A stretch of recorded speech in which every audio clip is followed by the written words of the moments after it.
Detective Sarah Hayes, known for her sharp instincts, and Officer James Patel, a veteran of London's toughest raids, had no idea that the operation they were about to lead would uncover a criminal empire so vast it had silently controlled the West End for years.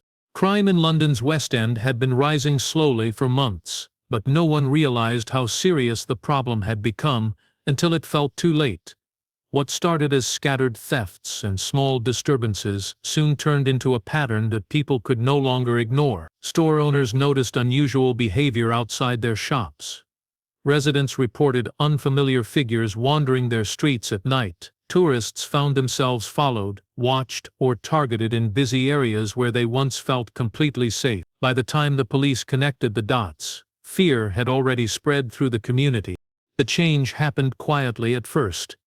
A sudden increase in pickpocketing was brushed off as a seasonal issue, something that happened every year when the West End became crowded. But then came reports of violent snatch-and-grab cases, followed by a string of break-ins at apartments near Oxford Circus.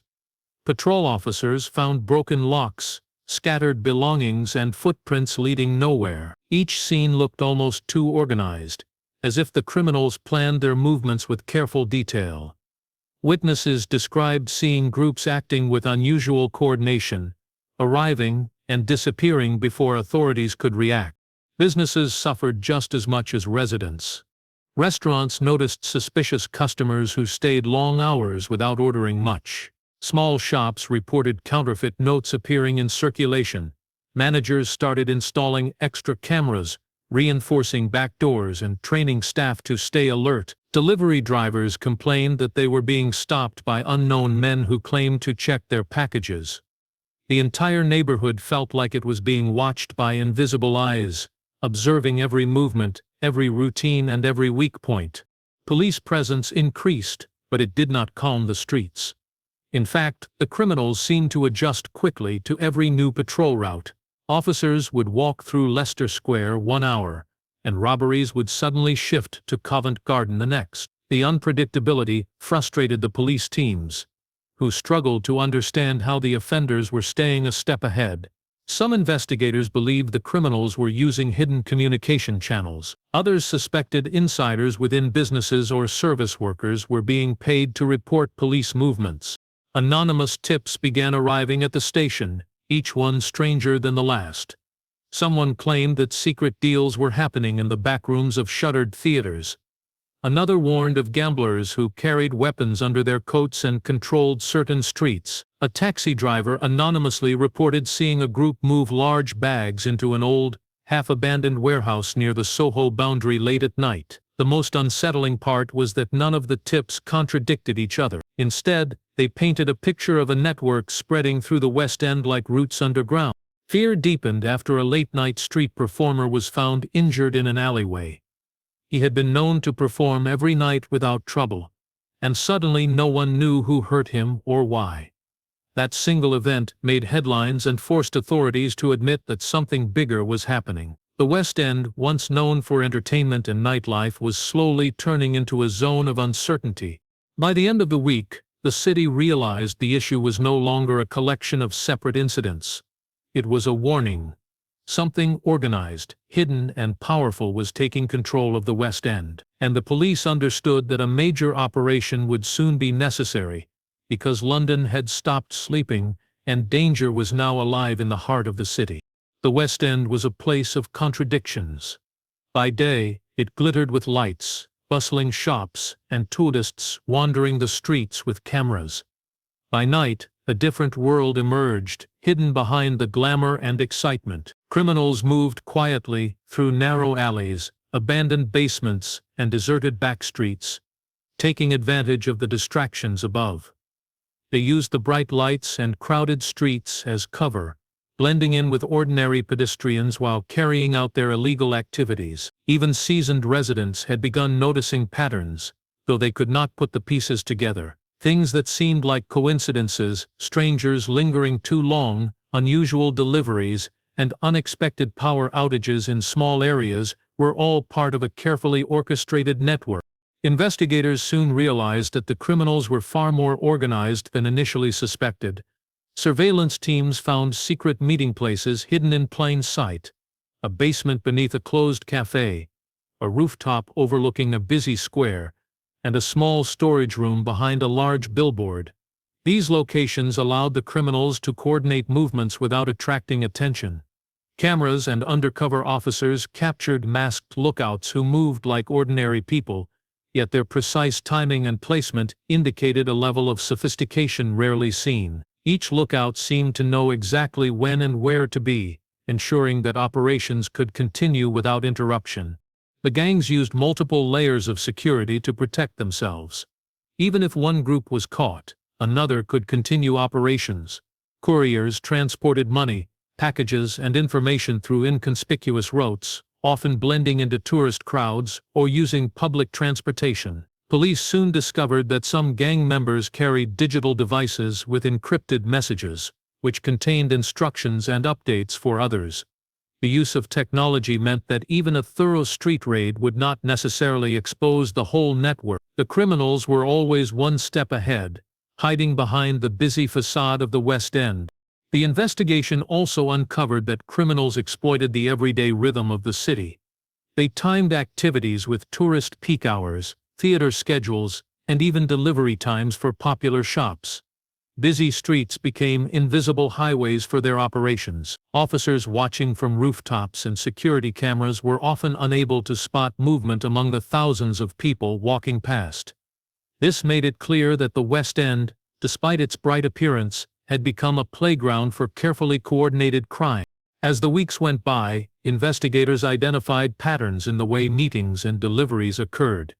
Groups would split into smaller teams, moving independently, but always meeting at predetermined locations. Some locations were used for storing stolen goods, while others were hubs for planning and communication.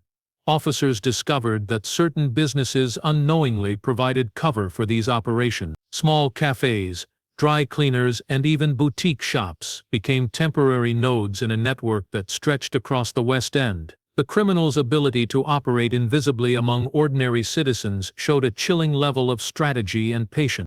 The most unsettling discovery was how little ordinary people suspected anything was wrong. Tourists continued to take selfies, residents walked their dogs, and street performers played music, all while a hidden network of crime carried on above and below their feet. It became clear to the police that understanding this network would require more than just patrolling the streets. It would require months of surveillance, digital tracking, and meticulous planning. The West End, a place celebrated for entertainment and culture, had quietly become a chessboard for criminals, and the police were now determined to uncover every hidden move. Weeks of investigation revealed a disturbing truth. The West End crime network was not just a collection of small gangs working independently. There was someone or something coordinating the operations from the shadows. Initially, the police assumed that a traditional gang leader would eventually appear, someone visible in the community or known to law enforcement. But as evidence accumulated, it became clear that the person behind it all was elusive, leaving no fingerprints or direct contact with the street-level criminals. Every order, every movement, every financial transaction was routed through a network of coded messages and digital channels that made tracing the mastermind extremely difficult. Investigators began noticing patterns in the encrypted communications. Groups received instructions at precisely timed intervals, often in ways that seemed impossible to predict. The messages were disguised as harmless notes, app alerts, or digital files labeled with innocuous names. Even when police intercepted some of these messages, deciphering them proved to be a major challenge. Analysts discovered that the instructions were layered with decoy information, meaning anyone trying to follow them would quickly become confused or misled. The sophistication of the system suggested that the mastermind had experience with technology and an understanding of human behavior, making them nearly untouchable. Financial tracking revealed another layer of complexity. Large sums of money were moving through legitimate-looking businesses in the West End. Transfers were disguised as rent, supply payments, or investment funds, but careful analysis showed that the funds originated from stolen goods, illegal gambling, and other criminal activities. The scale of the transactions suggested someone powerful was pulling the strings behind the scenes. Police realized that this individual had not only created a network of crime, but had also embedded it into the legitimate economic structure of the city. The West End had been transformed into a labyrinth of both visible and invisible operations, controlled by a person who remained unseen. The deeper detectives dug, the more mysterious the figure became. Unlike conventional criminals, this mastermind avoided direct confrontation and stayed completely off the streets. Evidence suggested that they had eyes and ears everywhere, relying on intermediaries and digital communications to manage the operations. Even members of the gangs seemed to have only partial knowledge of the entire network, often unaware of how their actions contributed to the bigger plan. The police began to suspect that the mastermind was manipulating the network with long-term goals, carefully controlling who knew what and when. As surveillance continued, investigators discovered traces of the mastermind in unexpected places. Hidden messages were embedded in legal contracts, property agreements, and business ledgers. Digital trails were obscured through multiple devices, VPNs and proxy servers, making it nearly impossible to track the source directly. The police realized that taking down this person would require more than street raids or arrests. It would demand unraveling a sophisticated system built to withstand scrutiny. The realization sent a shiver through the task force. They were not just dealing with a conventional criminal network, they were confronting a hidden strategist who had turned the city itself into a tool for criminal gain. Every robbery, every smuggling operation, and every illicit trade appeared to be part of a larger design, controlled by someone with vision, patience, and a meticulous sense of planning. The investigation had revealed a shocking truth. The mastermind was not only untouchable, but had been quietly shaping the West End for years, using crime as a means to achieve objectives that no one could have imagined. The police knew that capturing this figure would require the perfect combination of intelligence, timing, and courage.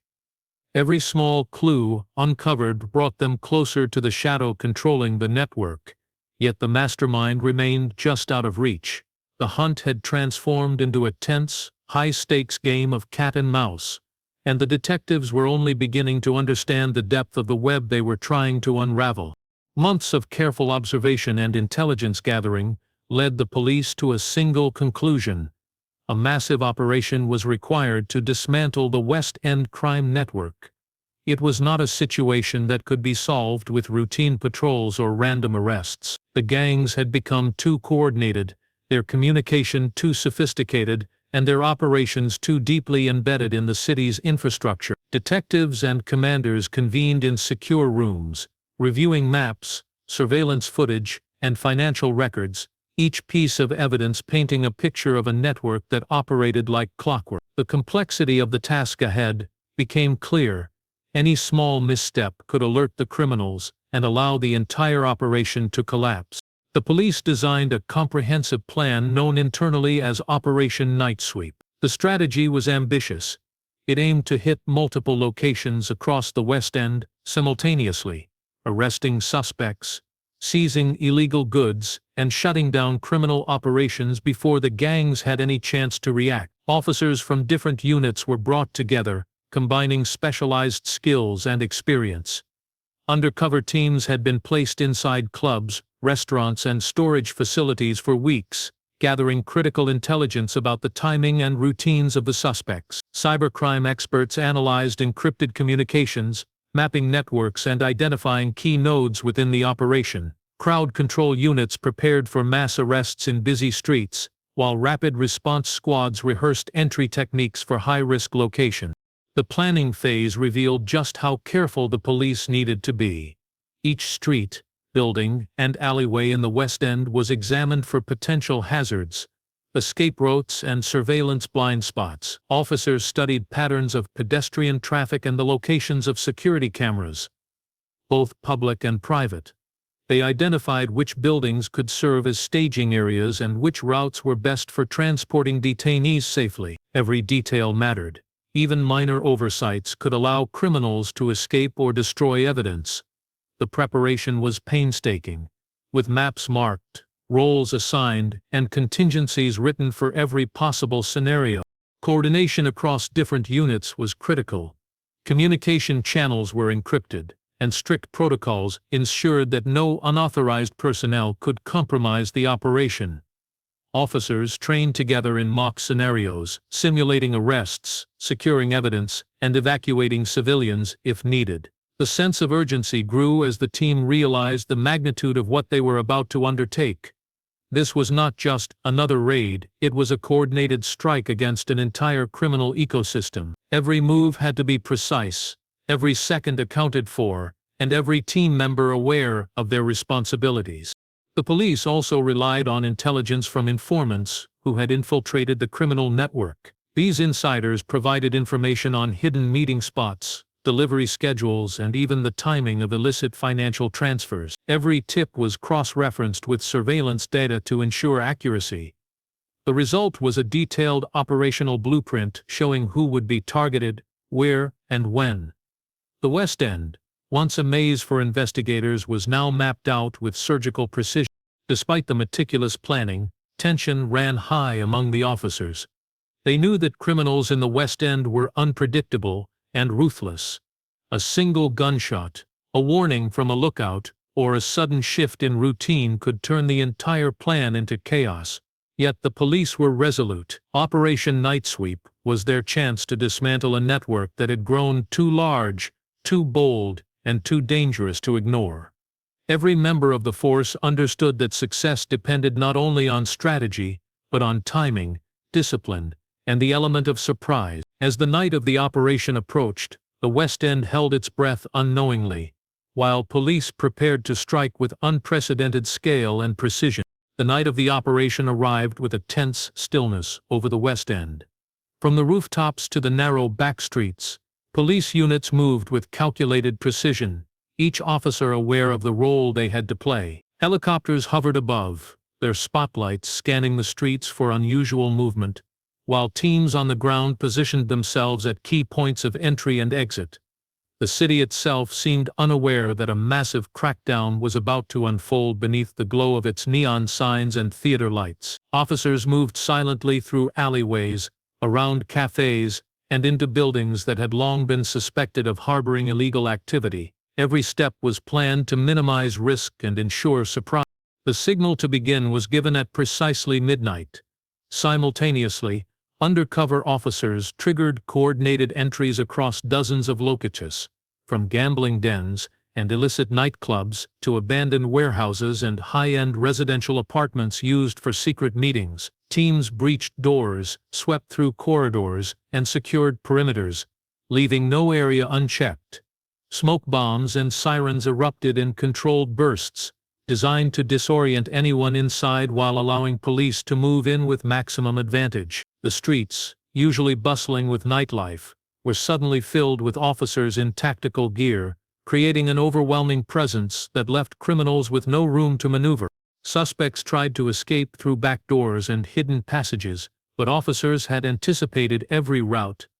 Teams moved swiftly to intercept anyone attempting to flee, cutting off escape points before the criminals could react. Those caught were found carrying weapons, stolen goods, cash, and even digital devices containing coded instructions.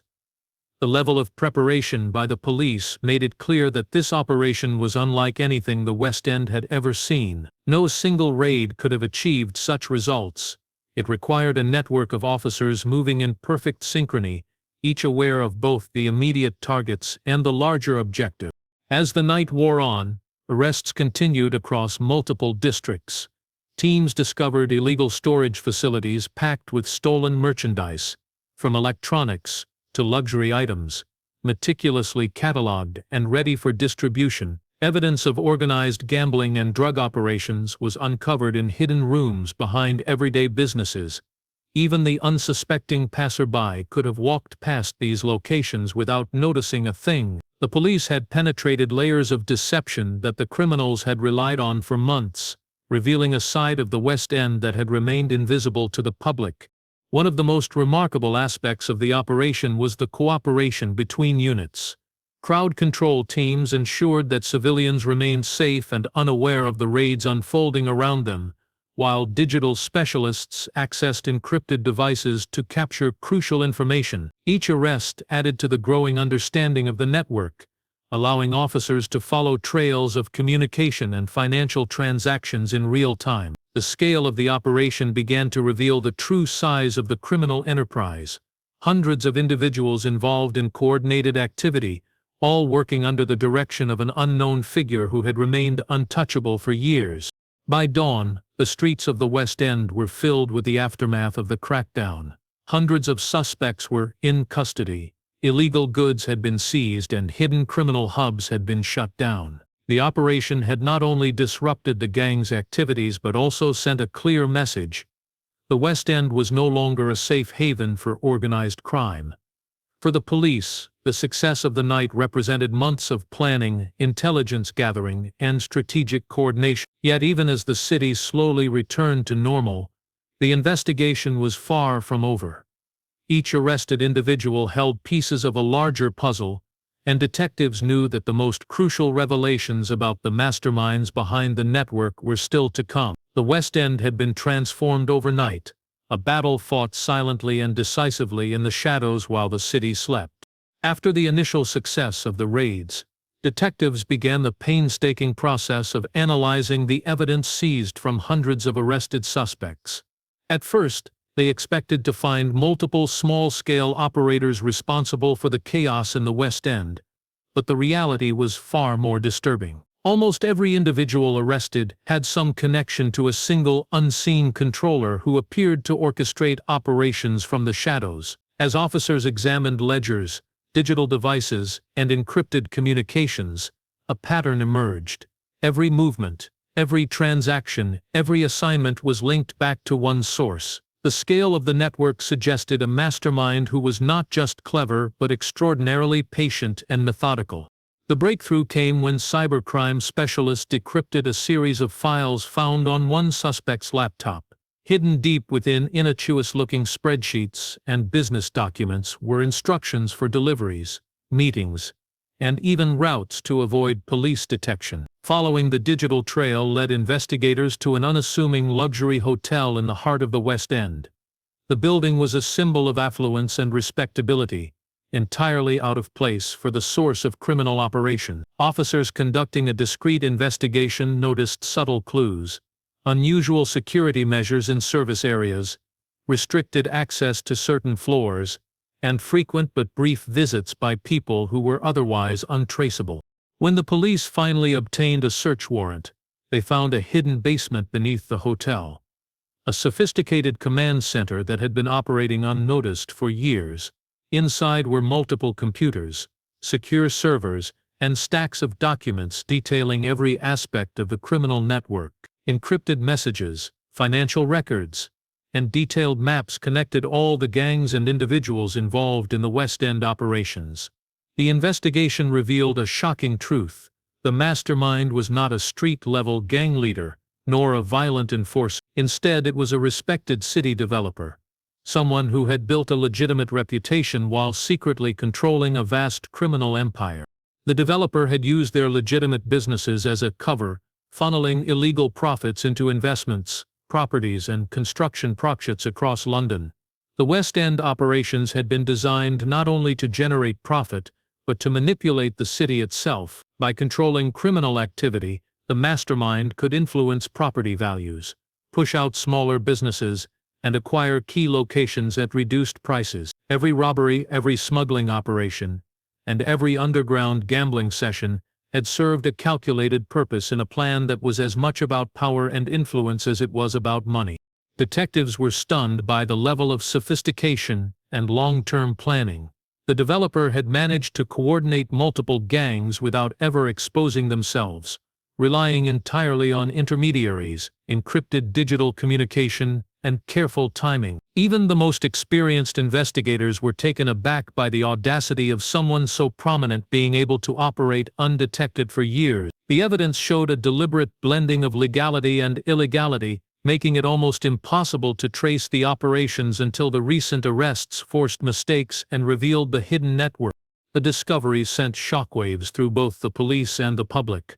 A figure previously respected in the community was now revealed as the architect behind widespread crime in one of the most famous parts of London. The mastermind's arrest not only dismantled the immediate network, but also exposed a deeper level of corruption intertwined with the city's development and commerce. For investigators, it was a pivotal moment.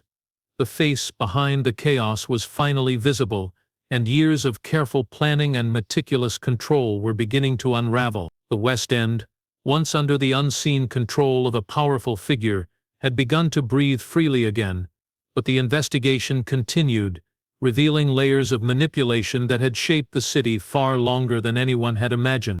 The arrest of the developer sent shockwaves through London. Once a respected figure in business circles, their reputation as a successful entrepreneur and city planner had masked a decades-long criminal enterprise. As detectives sifted through the vast collection of documents, financial records, and digital correspondence, the scope of the operation became painfully clear. Every illicit activity, from armed robberies and smuggling to underground gambling, had been carefully orchestrated to serve a single purpose: to manipulate property values and expand control over prime locations in the West End. The mastermind had not only created chaos but had profited from it in a way that left the city itself at their mercy. Evidence showed that small businesses had been systematically targeted and forced out. The gangs had intentionally intimidated shop owners, disrupted daily operations, and created instability in neighborhoods. With streets appearing unsafe and certain businesses unable to survive the pressure, properties were devalued. The developer, through front companies and silent partners, acquired these properties at reduced prices, turning fear into opportunity. Luxury hotels, restaurants, boutique shops, and even historic buildings became tools in a larger scheme. Every action had been calculated years in advance, a ruthless strategy to reshape the West End under the guise of legitimate enterprise.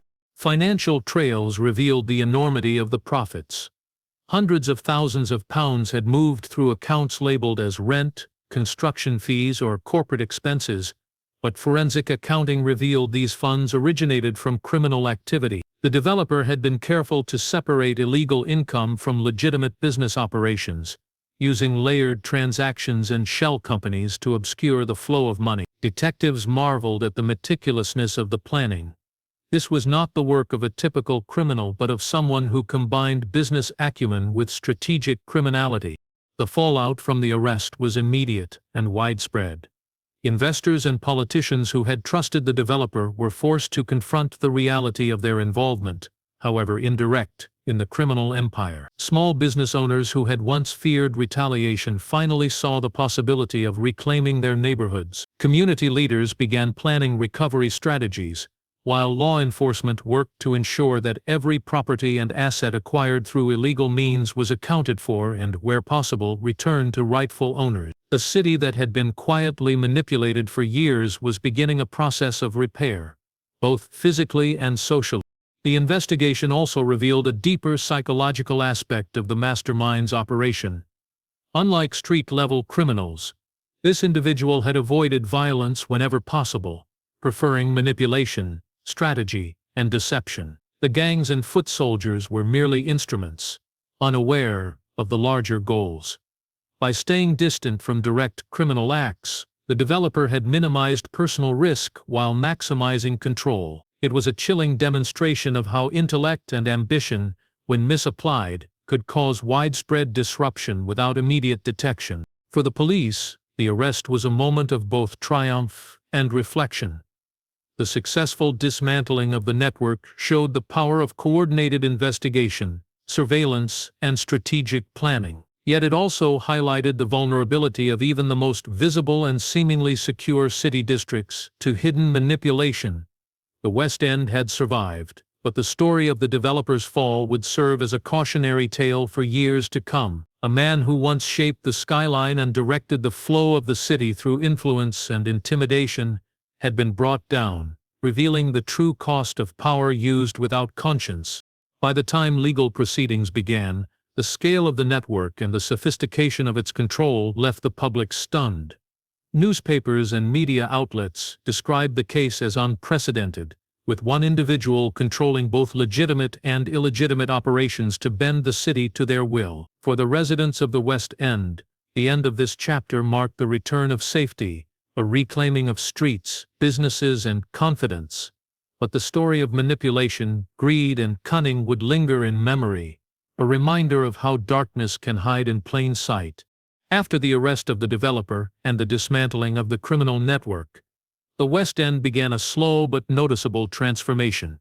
Streets that had once felt tense and unpredictable now started to regain a sense of normalcy. Shopkeepers reopened their doors with renewed confidence, tourists wandered freely without the undercurrent of fear, and residents cautiously reclaimed spaces that had been dominated by intimidation and crime.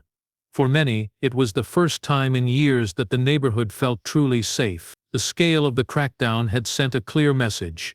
Organized crime, no matter how sophisticated, could be challenged and defeated. Police continued their work long after the headlines faded.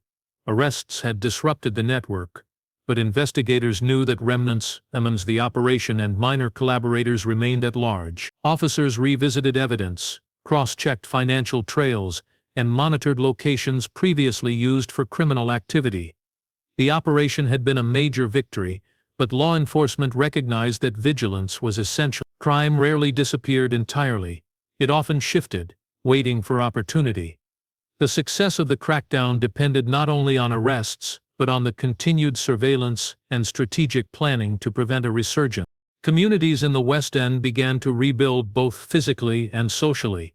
Streets once dominated by fear and uncertainty slowly welcomed public events, street performers, and new businesses. Residents began organizing neighborhood watches and local safety initiatives, inspired by the combined effort of law enforcement and community engagement. The police encouraged this involvement, understanding that recovery required more than legal enforcement. It required trust and cooperation between authorities and citizens. Slowly, the West End was reshaping itself, not only as a cultural and commercial hub, but also as a resilient community aware of the threats it had once faced. The public reaction to the operation was a mixture of relief and fascination. Media outlets recounted the extraordinary scale of the arrests, the hidden networks, and the audacity of the mastermind who had controlled operations from behind a respectable facade. People were captivated by the idea that someone so influential could manipulate an entire district while remaining unnoticed for years. Documentaries, articles, and online discussions explored the layers of strategy, deception, and control that had governed the West End, bringing attention to the meticulous work of the police and the resilience of ordinary citizens caught in the middle. For the police, the operation became a case study in coordination, intelligence, and persistence. The lessons learned about encrypted communications, the integration of legitimate business with illegal operations, and the psychological control of criminal networks would inform future investigations. Detectives knew that the criminal landscape would continue to evolve, and that the success of Operation Night Sweep was both a triumph and a warning. It showed what could be achieved through careful planning and teamwork, but it also revealed the lengths to which criminals would go to exploit opportunities in a city as vibrant and complex as London. Even as normal life returned to the streets, the shadow of the criminal network lingered in memory. People remembered the months of fear, the unusual patterns, and the hidden operations that had once controlled their city. The West End had survived, but the story of its near capture by an unseen mastermind remained a lesson.